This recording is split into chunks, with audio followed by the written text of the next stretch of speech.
Hello and welcome to today's webinar. This is part of our digital series event. I'm Chloe McCulloch, Buildings Editor, and this webinar is in association with Fenwick Elliott. It's all about how construction can use digital technology to help us meet the net zero targets. So in particular, our panel today will be exploring the way in which the industry can use digital twins to better understand energy efficiency of a building and its performance. So joining me today, we have our expert panel. We have Catherine Donald, Digital Design Lead at Max Fordham. We have Will Squires, Digital Director at Atkins, and Dr. Stacey Sinclair, Partner and Head of Technology and Innovation at Fenwick Elliott. So welcome all and welcome to our audience. Just a bit of housekeeping before we get going. So we will have presentations from each of our panelists, and there is a chance for you to post your questions whenever you can throughout the webinar. So I know we've got lots of people attending today. Our panel will try their very best to answer all of your questions when the presentations have finished. Also, we're inviting our audience to share your thoughts and ideas on this topic on social media. So if you are very good at multitasking and you can tweet whilst watching presentations, then I invite you to use our hashtag Building Digital Series. So we'll do our best to retweet and share your thoughts via social as well. So finally, I know we get a lot of questions on this, but this webinar will be available on demand. So it's being recorded, so if you have missed any bits, you can or want to recommend it to a colleague, you can get it on demand. Right, I think that's enough from me.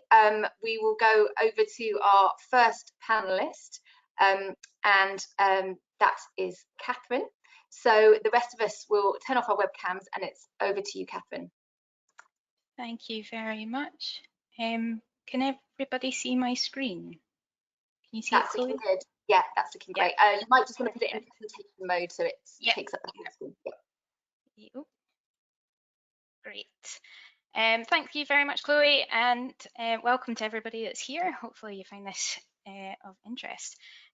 So how can digital twins play a role in helping the UK to achieve our net zero targets? So I'm going to focus on operational energy in particular. And I think most people have heard about the performance gap by now. We've been talking about it for years. We model our buildings during design to try and assess how well our buildings are going to operate, and how much energy they're going to use and how much carbon they're going to emit.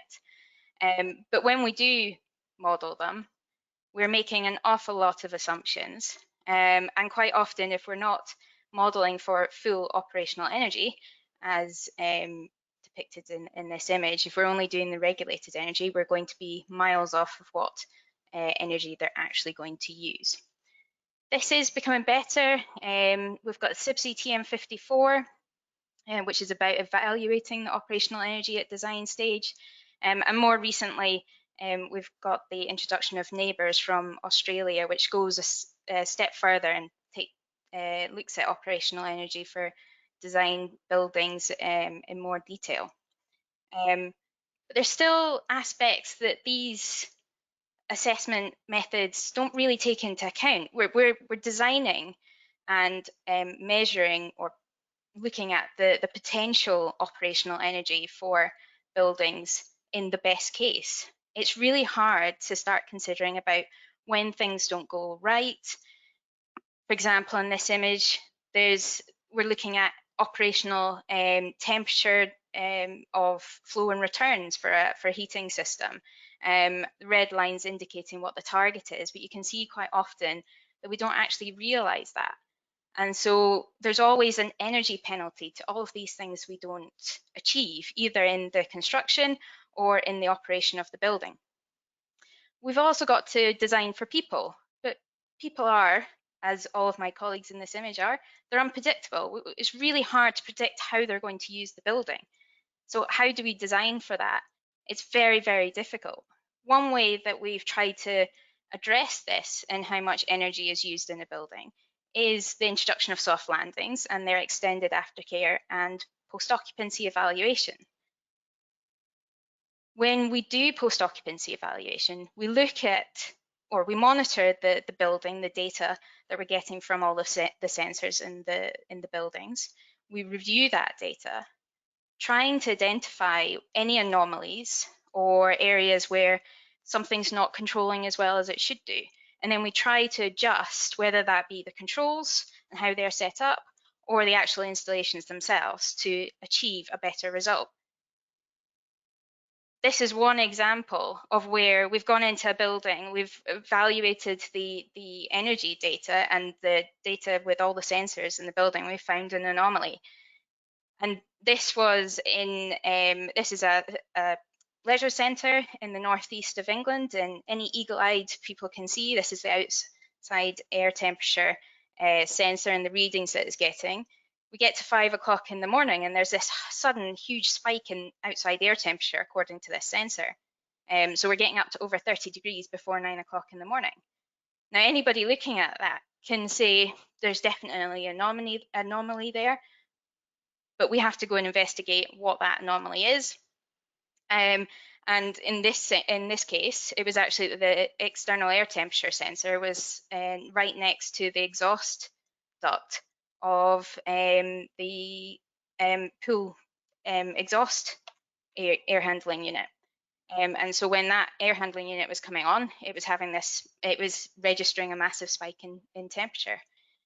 But we're people. We can't go through all this data in a very managed way in a quick time and pick out all of these anomalies that we're getting through the operation of the building.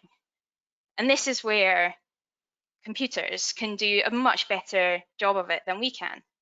So this is just an example of how a piece of software can present the information in a much more readable way. Rather than giving you the raw data, they can put it into much more of a picture way with different colors, and they can highlight where they believe that there's anomalies for us to then have a look at. This is another example of electrical use for chillers, and you can start to pick out where the heat maps are indicating that there's issues or potential issues. But where digital twins can potentially come into their own is where they start to look at that data and look at other data like this carbon intensity graph and make decisions and make changes to the control strategy and make massive savings in carbon and energy. So using this data, for example, from the carbon intensity website, which gives us predicted average carbon intensity for the UK grid, they can make decisions, potentially thinking about what loads can we shed, and therefore trying to make the higher energy intensive times for the building at times when the grid is at its lowest carbon intensity. And as this data gets more and more granular, then the benefits of this are going to become bigger. One area that we could also look at is the weather, the forecast for the weather, and thinking about where we can benefit from having the passive design elements of a building be used, such as nighttime cooling, and using any thermal mass that we've got in the building to cool that building at the right time, so that we're not then having to reheat the building because it's too cold for the occupants, or underdoing the free cooling and then ending up having to put mechanical cooling in as well. But going back to the people as well, I said we're unpredictable, but we're actually creatures of habit as well. So while we can't predict exactly what each individual person is going to do, computers taking into and looking at the profiles of when people are in, once the building's up in use, they can then try and amend the control strategies to suit what they expect the population of the building is or how they're going to behave. We also produce lots and lots of data as well. So, we have meetings, we have our calendar, we have holidays, all of that information, if that's fed into the system, they can predict, well, this building, there's lots of people out elsewhere at meetings, etc. We could shut down a floor of this building. So that type of assessments could be done by digital twins and then fed back to FM people or the operators of the building to make real change in the energy used. And we're already seeing an awful lot of other industries push digital twins. So, for example, F1 and Tesla create massive amounts of data that they then have the computers analyze and flag up where there's potential issues. Likewise, aviation industry, British Airways and others using to look at how they can cut their fuel consumption. And then things like GE, the General Electric, looking at their wind turbines and considering how they can improve the performance of them to produce energy. Now that's all very they're all getting lots and lots of gains from all of this, and the additional cost of getting digital twins set up is being paid back in a massive amount. Otherwise, they wouldn't be doing this. And so we have to try and encourage our clients to engage with producing digital twins of their buildings. I think the way in which we're going to actually achieve net zero carbon, I like the way that Dave Brailsford, when he was leading the British cycling team, he always talked about the marginal gains, nipping away at the half a second, the 10th of a second, just to try and increase that margin from all the other teams. And you can see it definitely paid off, with the British cycling team becoming the most successful it's ever been. And that's mainly about, I've spoken more about the design of new buildings, and Will will then come and talk to us about the how do we do this for the existing livestock or assets that we have, because that's a much bigger issue than the new builds. That's everything from me. Thank you so much, Catherine. That was a really great overview and a great way to start us on this topic, which I know is huge, but that just gave us a small insight into one aspect. So I would encourage all our audience to please post questions, because we've got these experts here and they'll be very happy to answer your questions at the end. So if anything's occurred to you, please do post a question for Catherine. Also, just a reminder of our hashtag, which is the Building Digital series on social media. So please use that. So Catherine, thank you so much. We're going to go across to Will now. So we're going to try and share Will's screen, and I will disappear again, and here we go. I'm hoping everybody has got my screen. So look, thanks everybody for having me for the next 5 to 8 minutes.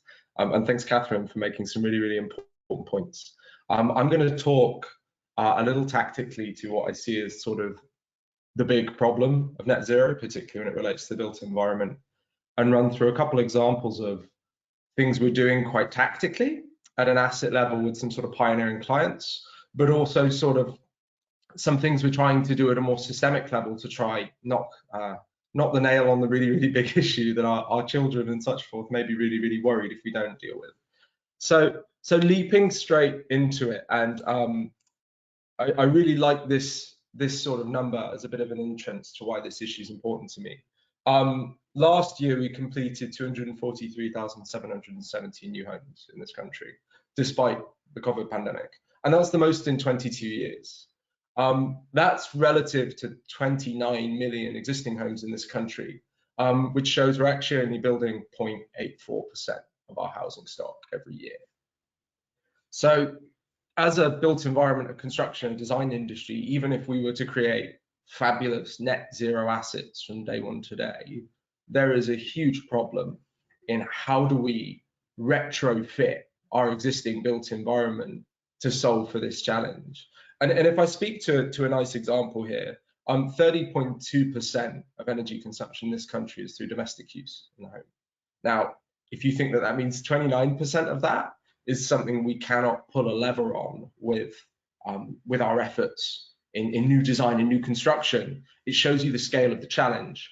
And when you think that between 60 and 70% of the assets that will exist in 2050 have already been built, you start to think of the big problem being this piece around retrofit and modernization, and how do we actually fix that really, really big number, which is a systemic issue. And that's the sort of thing that keeps me up at night.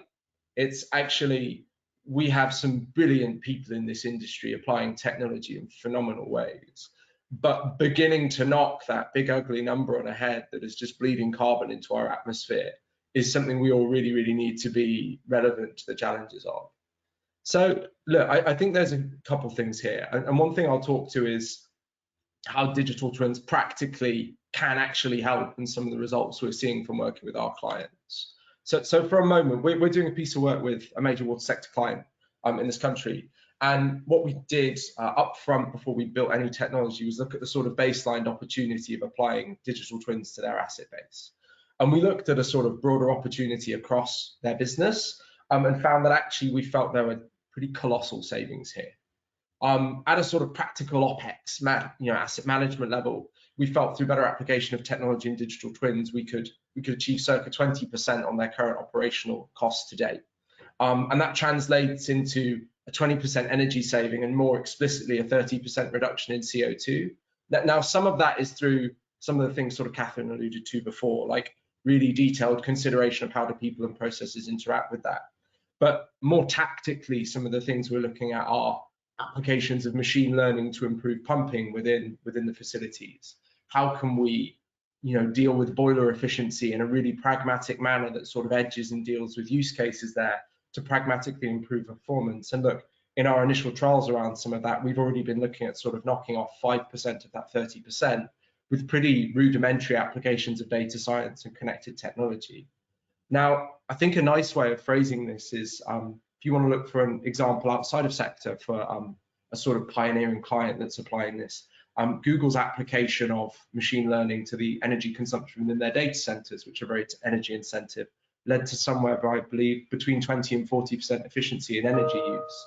And that's everything from being able to edge bleed off power that's supplied to servers that haven't got a heavy load on them, through to very, very prioritized application of heating and cooling within those systems to actually drive that level of benefit we're looking towards. And I think thinking of, again, this is an old existing asset, and without huge amounts of physical retrofit, clever application of data, clever retrofit of IoT and sensor technology to really improve the performance of operational technology is something we're seeing really tactical benefits of today that pay for themselves. And I think it's, for me personally, it's really compelling to see this stuff is actually beginning to have an impact in the market. So, when you look at that across a whole sector, and water accounts for a pretty substantial percent of this country's energy consumption, if you actually think of it, it starts to be quite a compelling story. Now, again, conscious of time, the other thing I want to speak to is this thing about system complexity and how do these things begin to fit together. And one of the challenges I've found over the last 4 or 5 years is data is really king here.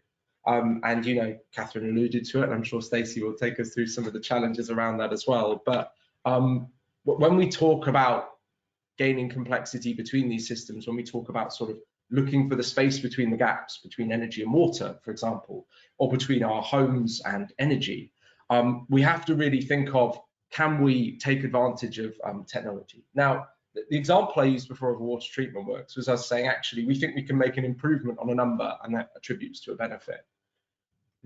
There's an opportunity to do with connected digital twins, and it's interesting actually that the Connected Places Catapult today launched a tender to look at opportunities to look for what I call space between the gaps, is there are complexities and opportunities here that exist between functions. And the way we can do that is by surfacing better data. So if you imagine our transport data and energy data being better interacted such that we can drive value from that space between the gaps, which is often lossy, there's a really interesting point here. But how stakeholders, the market and individuals interact in that manner is something really challenging. And look, I'd imagine there are many construction industry professionals on this call. We all know the sort of rigmarole that goes between clients, contractors and designers around who owns data, who deals with it. Beginning to unpick some of that at a really tactical level is really, really key to us being able to solve this really, really big societal level crisis. The other thing I would say is when we talked about assets and the activities performed upon them and the functions they sort of provide for, there's a level of complexity again here. Now, an example of this might be the sort of individual relationship to somebody who uses transport to get to work. Now, the transport sector has an energy draw that's directly proportionate to the individuals that use it in a certain manner.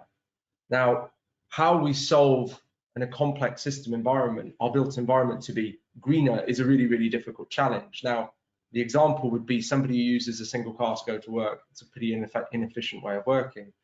But similarly, how can we drive transport energy reduction by playing behaviors with how we go to work, where we go to work? These are sort of some of the things that interest me.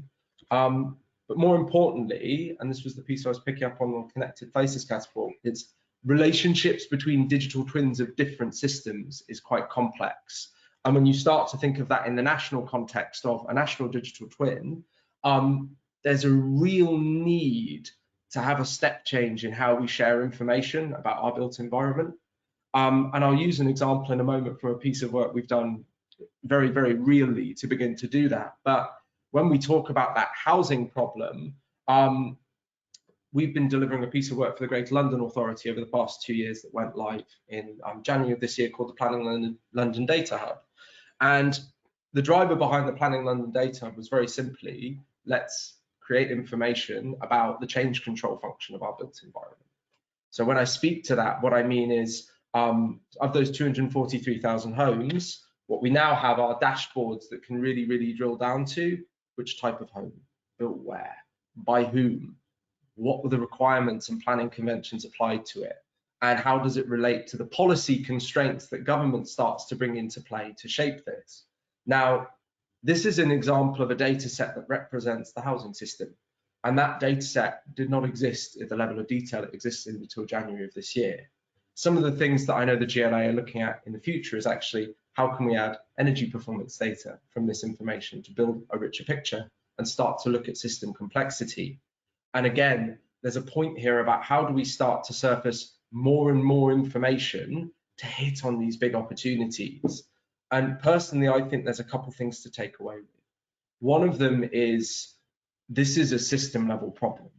And by that, I mean, it doesn't relate to us as business people or engineers or lawyers or anything. It relates to us as humans of this planet. And we need to be pushing for surfacing information about this such that we can all respond to tackle that challenge. Planning London Data Hub is a nice example of this. But if you look at that sort of system complexity challenge, the only way we are going to be able to solve this problem to a level of detail that allows us to actually save the planet ultimately is to really, really start looking at whole system complexity through the mechanism of something like a national digital twin. So look, conscious I am probably at time, I'll pass to Stacey, who will perhaps speak to some of the challenges at a very pragmatic level of how do we unpick data sharing agreements, the relationships between parties that either create, use, or extract value from that information to begin to really tackle this challenge. Thank you. Thanks so much, Will. That was really interesting. And I know it's provoked a few questions that I've got, but I'll save them for the end. And hopefully our listeners will also have some questions for you. I would encourage listeners to post any questions that they've got here for our panel. And we will try and get to those very soon. But first, we're going to, as Will said, we're going to pass on to Stacey for sort of a legal perspective on some of the complexities that Will has outlined. Over to you, Stacey.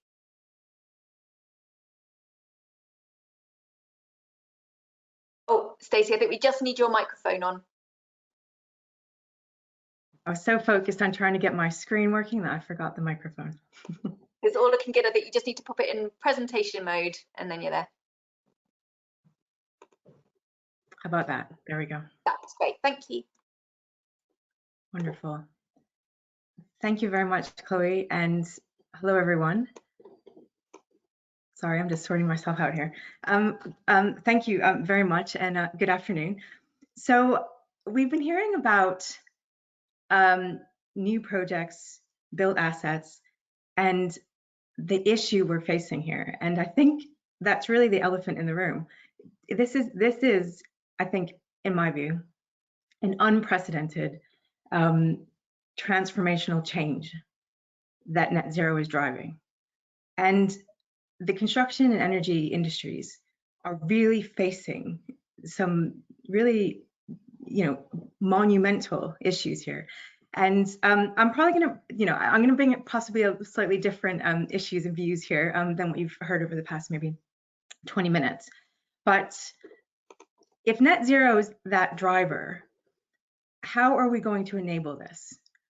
Whether it's through technology, legislation, collaboration, contracts, that behavioral change that Catherine referred to, innovation, and as Will mentioned, I will come on to data, my current favorite topic, which I think really is underpinning the digital twin situation. Now, so net zero, that's the driver. For me, at the minute, the enabler of this change that needs to happen, there's two things: legislation, as you might expect from a lawyer, and technology, particularly digital twins. But underpinning this all, and the golden thread, if you will, is that data. So I'm going to really briefly just an overview of legislation at the minute, because I think it's really so important to enable this change and really drive it. And then I shall come on to the data aspects and the data issues. So what are we looking at here?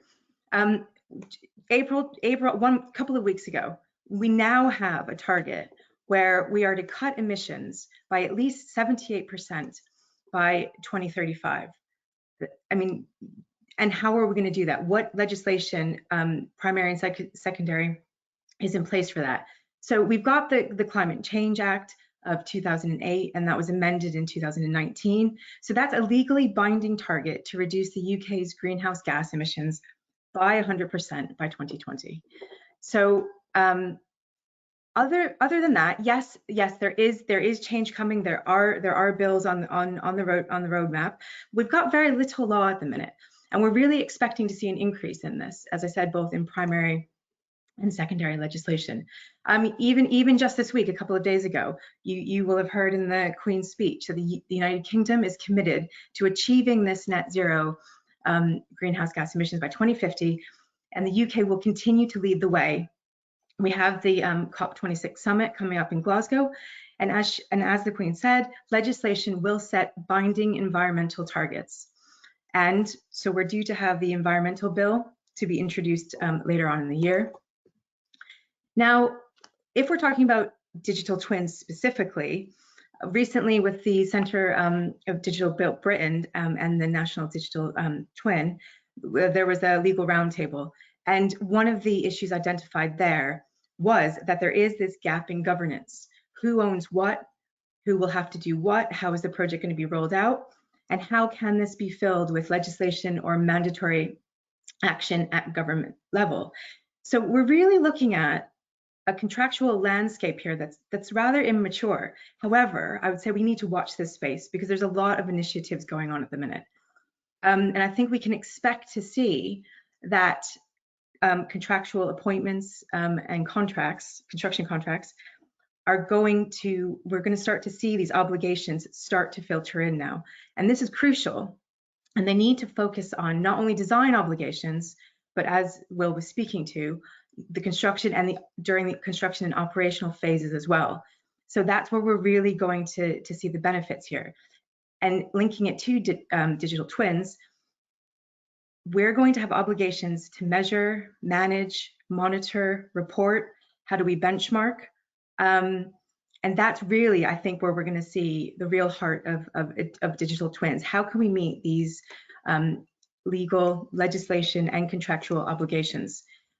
Just quickly, one other example that's one other project that's come about recently is something called the Chancery Lane project. It's a climate contract playbook, and we're starting to see now a series of clauses that could be used in a variety of commercial situations, not just construction, but on the slide here I've put just a couple of clauses that that people are starting to debate that could be used in contracts around net zero to promote a reduction, whether it be through planning or materials or procurement, and how we get those contracts, those obligations into contracts and appointments. Now, moving on to, as Will suggested, I would speak about what are the legal issues around data. Now, as I mentioned, I see data really at the heart of digital twins. Now, I'm rather wedded to this diagram, as some of you might know. This is the McKinsey diagram from back in October, from the rise of the platform era, the next chapter in construction technology. And what this is showing is it's a construction technology industry map. All of these nodes are various technologies. And what I love about it so much is it's visually showing us how connected these technologies need to be. And so not only are those lines just representing those connections, but for me, it's connected technologies and it's connected data. And Will referred to the challenges that we're likely to see around this, as well as those opportunities, especially when we're talking about the real-time flow of data. And what are these issues? So digital twins, right? It's bringing to the forefront now the significance and importance of data and data management. So we're not talking about the static, siloed 2D drawings and documents that are transferred intermittently and manually, but rather we're now in a world of real-time connection between models, data, databases, data sets, data that's coming from sensors and elsewhere, again, to monitor, control, predict, potentially predictive maintenance that can drive this agenda. Now, the legal issues that I want to speak briefly to around data, we've got, do you have the right access to data? And do you have the right to use that data? We're seeing more and more issues around this and getting conversations in this area. Data usage, can you use the data for the purpose that you're intending to? And what are people expecting as an outcome? I mean, for another, for a separate topic another time, but what if you have an outcome, potentially through AI or otherwise, that you weren't expecting? What are the liabilities and risks around that? And then there's licensing issues around data, liability. Who's responsible for errors? You've used data from an open source, in some respect, and it's incorrect. Are there verification obligations? Lots of issues here, probably none that can be fully resolved today, but this is where the conversations are going. And I think a big one as well we must be mindful of is security around data. We're all seeing cybersecurity issues, even just this week or last, the oil pipeline in the US, and what can happen there when you get hacking into particular systems. So we all must be alive to that. So just briefly, just turning to the issue of access to data. This really needs to be considered throughout the course of the project, and ideally at the outset. Questions around who has right to access that data, who can access the platform, the common data environment, even in the event of non-payment. And many of you might have heard of the case, which I have referred to previously, of the Trent Engineering versus Mott MacDonald case. Now, I'm not referring to there is a 2021 case between the two parties, same project. I'm referring to the 2017 one. I won't go into it in detail, but in this case, basically a dispute arose between the parties, and Mott MacDonald was hosting the common data environment. It felt that it was owed some £1 to £2 million, and ultimately it revoked access to Trent to the common data environment. And Trent required that access to get on with the project. They ultimately ended up in court for Trent was seeking an injunction, which they ultimately did get access to the data. But that really raises the issue: can you revoke access? Did Trent have a right to that access in the common data environment, even though it had not paid Mott MacDonald for the reasons it had? Other issues, where will that common data environment, where will the technology and the platform be in 6 to 12 years time? Yeah, I've spent many years as a disputes lawyer, And many cases come to, like particularly large ones, they come to light many years after the fact, many years after the design, commissioning and construction. Where is that data now? And digital twins will play a very interesting role, I think, in the future of disputes. But we're going to focus on the successful outcome of digital twins and net zero today. But it's just a reminder to think of some of these issues at the outset when you are establishing the technologies, the connected data sets through digital twins, and who has the licenses to use those, to use that data. Related to this is that right to use the data and the databases, who owns that database. And here we see issues of copyright and IP. And one case relating to this is that of 77 meters versus Ordnance Survey. And the question there was, did 77 meters infringe on the OS's database rights? If the OS had such rights. It had a data set called Matrix, and that consisted of geospatial coordinates and addresses in Great Britain. And this was a competitor. Sorry, this is what 77 was doing. This was a competitor of OS's product called AddressBase.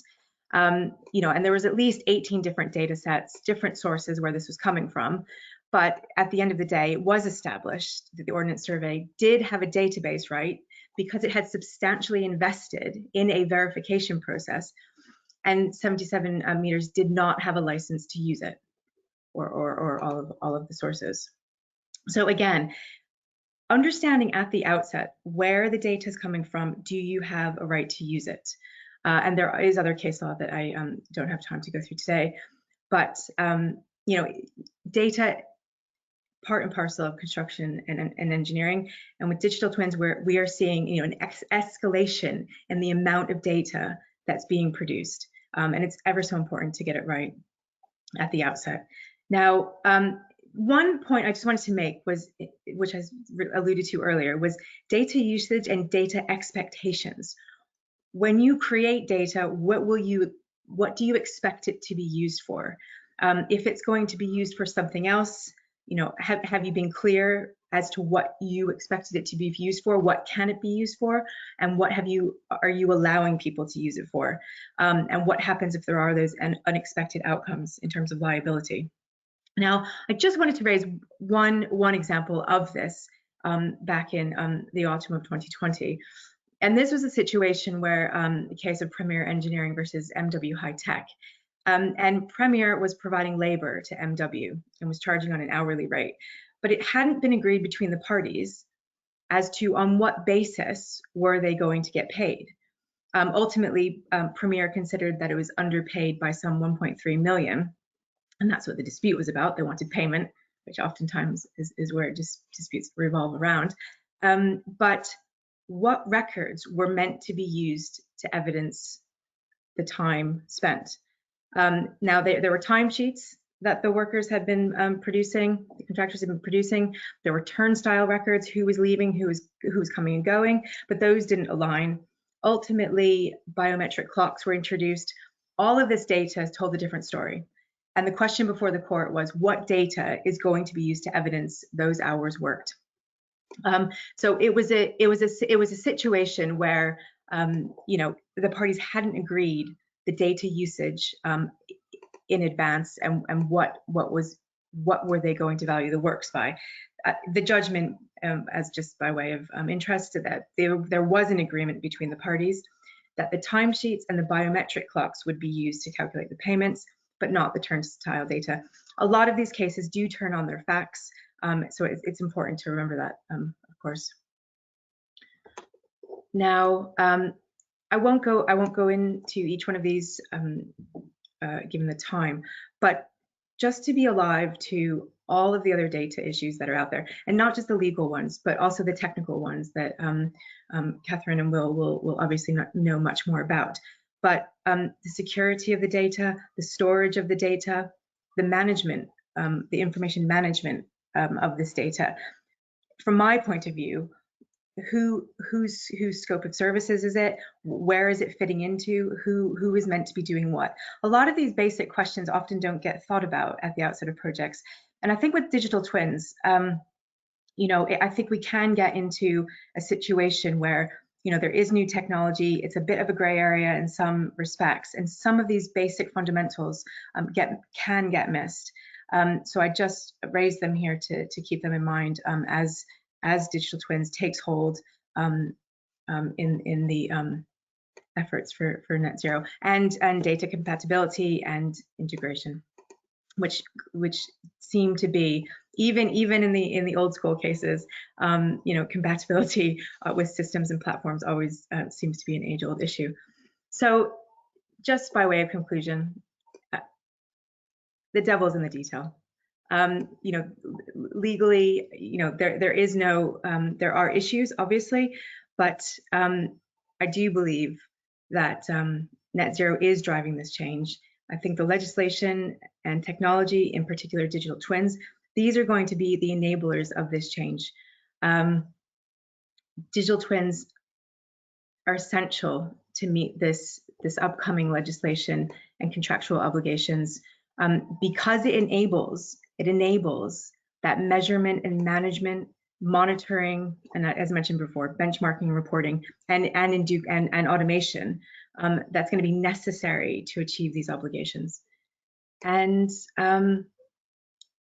as I've just been through, we just need to be alive to the legal issues concerning data, think about them in advance if we want to achieve these successful outcomes with digital twins and achieving our net zero targets.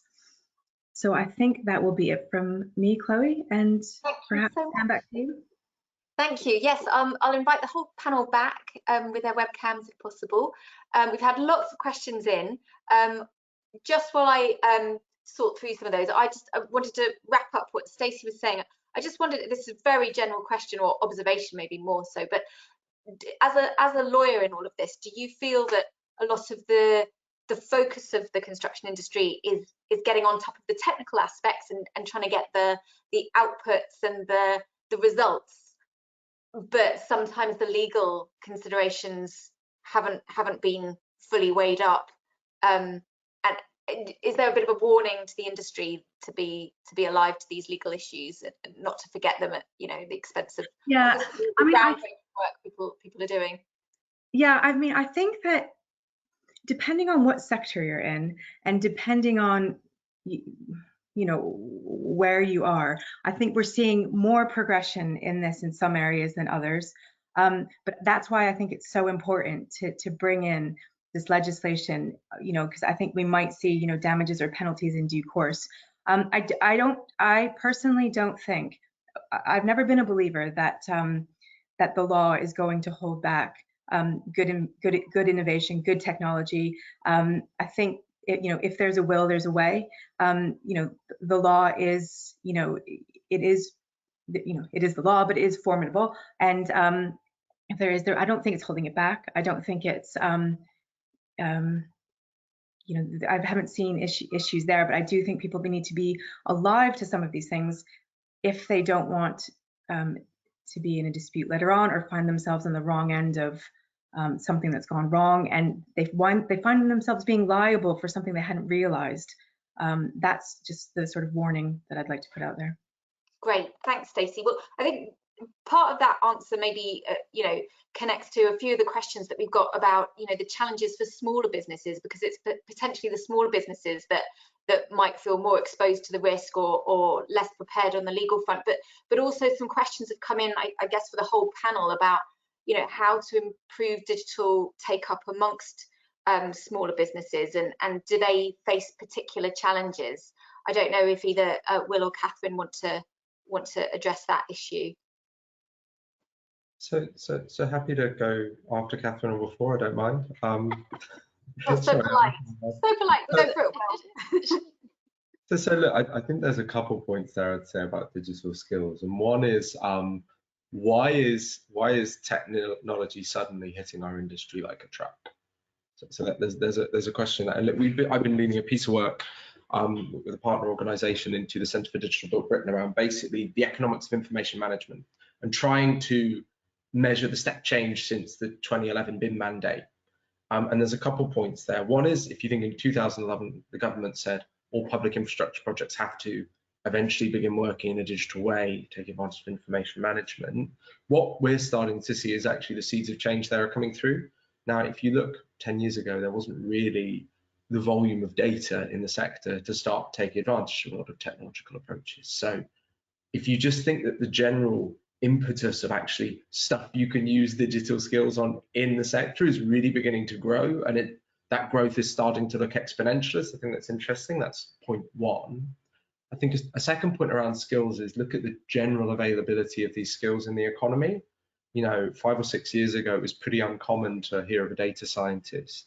We've got like a couple hundred more now, which as a big business is that part of it. But I think as you see some of these data, technology, software, digital skills becoming more ubiquitous, they'll become more standard in the sort of people that are going to be in every business, let alone SMEs and things. And look, you know, that comes from everything from apprenticeship training courses that are starting to pick up on this, all the way through to digital skills and information management becoming a core part of a lot of educational courses out of universities. So I think working with data is going to be a really, really big challenge for a lot of industries. But what I would say is a lot of the technologies on the market are increasingly being designed so that they're delivered in a user-focused way, so that you don't need to understand the technology, you just need to understand the technical content that's within it. So I think focusing on that sort of, how do you take advantage of brilliant tech in the marketplace in the same way that everybody in every business does, and thinking of which bits are going to be super relevant to you is probably the best advice I could give from that perspective. Thank you, Will. Catherine, do you want to come in on that? Yeah, I was just exactly what Will said. I think the talent that's available now has changed and is keeping up with the pace of what's happening in the industry. You know, we're seeing recruits applying for purely engineering jobs that you know have some data background from what they've been doing at university, or Python skills. You know, so I think it's I think there's a lot of talent out there that small businesses can take massive advantage of. And I think the other recommendation I would give, I mean, we're not a massive, we're about 200, just over 200 people ourselves, so we're not a huge company, but I think it's about being very strategic about where you invest, and trying to do it in a very managed way. So trying to not bite off the whole cherry. You know, it's about doing it incrementally and setting yourself a really good base and building from that. Great, thank you. So we had a lot of questions about SMEs. I sort of brought that all into one. So sorry if I haven't answered, we haven't answered specific points on that, but I think we've covered that sort of sector of the industry off a little bit there. We've got another question here about how do we think the engineering industry, or the industry altogether, is intending to gather this data? I think this question was specifically after Will was mentioning this idea of having a sort of national digital twin, and how that would work. I don't know if you want to sort of expand on that idea of a national digital twin, Will. So yeah, so the national digital twin is the sort of North Star, I guess, of the Centre for Digital Built Britain. But what I talk about more tactically is a few examples we've had of where sharing what can often seem like quite simple data can deliver a massive business return. And one of my problems a little bit with the term digital twin is people assume it's only going to be relevant if you're sharing 5D, all-speaking, AI-powered autonomous information. Actually, the business case for that is usually pretty complex because there's a lot of unknowns in there. We did a piece of work for another water client looking at basically, could we align the information within their own organization, within their capital and operational expenditures. And basically, when looking at that, we found out that they had teams following 3 weeks after each other digging up the same patch of road. This is really, really simple stuff. Sharing information in the same environment that allows you to look at a business need to change it. It's literally just spatial plans. We saved them about £12 million on a year's program. and this cost us about 200 grand's worth of data science. So really, really simple stuff. Now, if you look at some of the precursors to a national digital twin, I led a team doing some wonderful work for the Geospatial Commission earlier this year, looking at their National Underground Asset Register program, which is actually looking at the exact problem I just spoke with at a national scale. And the business case for that is actually founded in strike avoidance. So stop, and the point here is actually that often when you have said individual outside your house digging with a pickaxe digging up the road, there's a lack of information about what buried assets exist beneath the surface. Now, having a readily accessible form that allows people who are going to be putting pickaxes in the road to understand what's there in an easy, simple, elegant format, the business case for it is colossal because you deal with all of that disruption.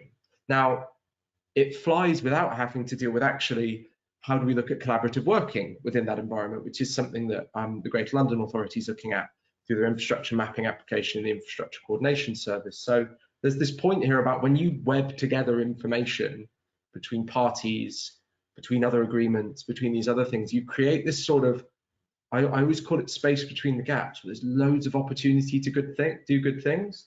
Now the challenges around some of the newer National Underground Asset Register work is actually around the data sharing agreements and the legalese. And if somebody starts to throw a proverbial pickaxe into that road and the information is wrong, whose fault is it? But we have to, these things are the things we have to work through with an element of pragmatism to get to a better way of working, because at the moment, we're better to have 2% of information being wrong when we deal with that case there, rather than nobody knowing anything because of fear of liability. But Stacey, I don't know if you've got a view on that.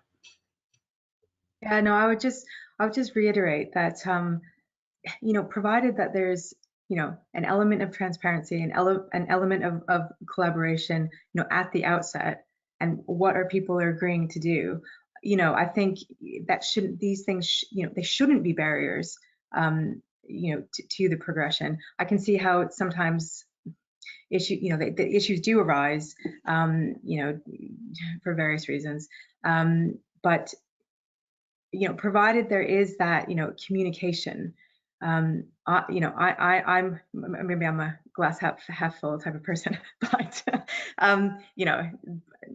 but having spent a life in disputes, I do believe you can get there. But there are exclusions, there are things written in, but it depends what sort of contractual or not route that you're going down. But it's it really comes down to the people. I mean, I know I was just speaking about the ins and outs of law for a bit there, but it does come back to behavioral change. So the will of the people. If they want to do something and they'll find a way to work together, 9 times out of 10 they won't end up in a dispute. Yeah, and as you said, 2% might have gone wrong, but actually the outcome of it is actually what everyone's gaining, and they realize that. Thank you. Well, that's a nice optimistic view from a disputes expert. A question for you, Will, that's come in. Aside from the GLA, have you seen some other good regional examples of clients coming together to share data in a way that is designed to help the environment? Ooh, good question. I actually think some of the stuff Scottish government is doing is really, really cool. Actually, if you think at like the road, I think it's the roadworks vault or something similar, where there's again data sharing agreements in place. It's quite creative. There's a lot of good examples scattered around the country, pushed through Innovate, of smaller regional pilots looking at specific cases. There's a nice piece of work in Oxford that a group, including that there's a tech startup called Immense and a group called Geospoc, who do really, really cool stuff with like heavyweight geospatial compute.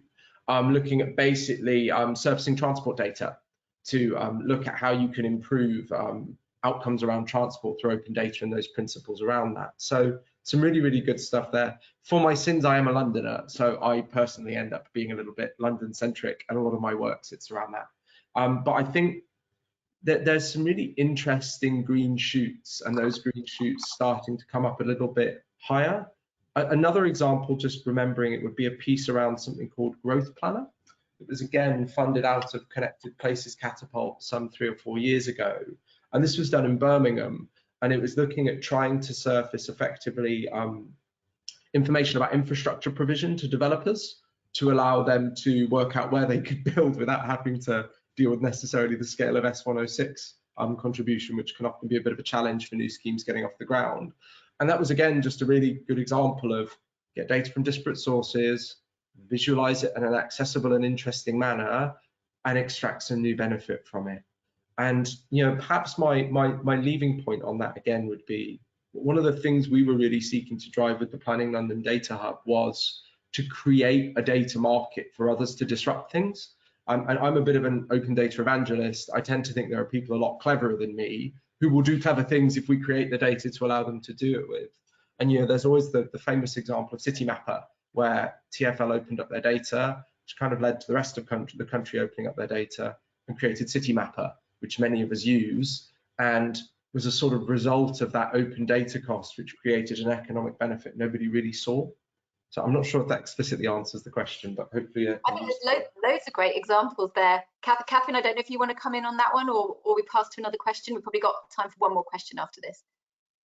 There just one thing that ran through my head. I was doing some judging for a digital award, and I think, like what Will's already spoken about, a water company that's really trying to push the environmental boundaries. And actually, I've seen a lot of sort of infrastructure companies, another water company really trying to achieve better through using more data and being able to use sensors and trying to find, leaks quicker so that we're not releasing as much water. We lose so much water through leaks in pipes and that sort of thing. But it's really good to see. In terms of the national, I think Will's probably hit the nail on the head. There's a lot of individual things going on, and I think we'll start to see in the future those kind of collaborative working to try and get them more nationwide in the future. Well, this next question might sort of lead us on from that point. There's this tension, I suppose, between companies wanting to maintain a competitive advantage, but also seeking to improve overall carbon reduction. So that tension that businesses might have between wanting to do the right thing, wanting to obviously share skills and information, but also thinking about their business. I don't know what people have to say about that. Is that just framing it in the wrong way? Do we need to just change the mindset on this front when we're talking about carbon reduction? Go ahead, Catherine. Sorry, I think there's a balance to be struck. I think companies need to make sure that they can pay their employees and keep running. But I think the more that we can make open source and we can share, the better. And we personally are trying to do as much of that as we can. We launched our net zero carbon guide website recently. Can't remember the date, but that's widely available for anybody that's got an internet browser. I think we'd like to do more of that. We're restricted with how many people we've got, and we have to obviously deliver our projects. But the more I think people can do that, the wider the benefit is for the industry. Sorry, Will. So for me, it boils down to collaborate on the rules, compete on the game, which is an aphorism Mark Enzer at CDBB uses. But for me, it's a really, really obvious thing. We need some common infrastructure here. And I mean common data infrastructure. We have to get that in place so we can do cleverer things. Now, I would rather leave as a legacy up front actually helping to digitize the backbone of the sector to allow us to do some of those better things, rather than trying to wrap IP around what is pretty bootstrapped and rudimental pieces of technology sometimes.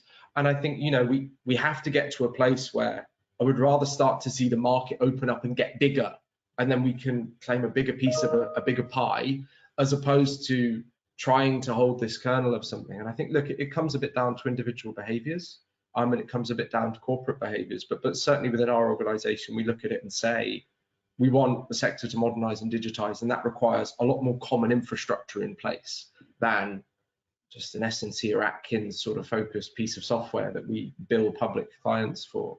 And I think with PLD, we open sourced it, all the code's given away, It's built to be in a scalable format that government can adopt it tomorrow if they want to. What we'd love them to do is flip in a bit more cash so everybody gets something better out of the other end. And I think that sort of behaviour is critical. Great. Well, last word to Stacey on that. I'll leave it there, but I will just reiterate that for me, it's quite important that the rules coming from legislation will, you know, to mandate that the most that it can, whether it be through building regulations, planning, or otherwise, to help, because there obviously are very, you know, real commercial issues that companies will, you know, have to be alive to survive and so forth. But I think targets and legislation, I hope, will help enable that as well.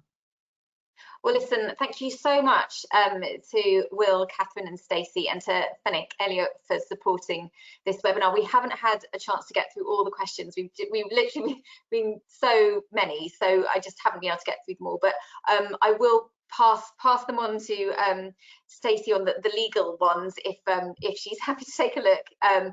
But they're possibly slightly too intricate to answer here. But thank you so much for posting all the questions. Thank you for attending. Just a quick reminder that we've got another webinar at 2 p.m. as part of our digital series. So that's today with more experts, and this time talking about the impact of COVID-19 and whether that's accelerated the industry's digital transformation.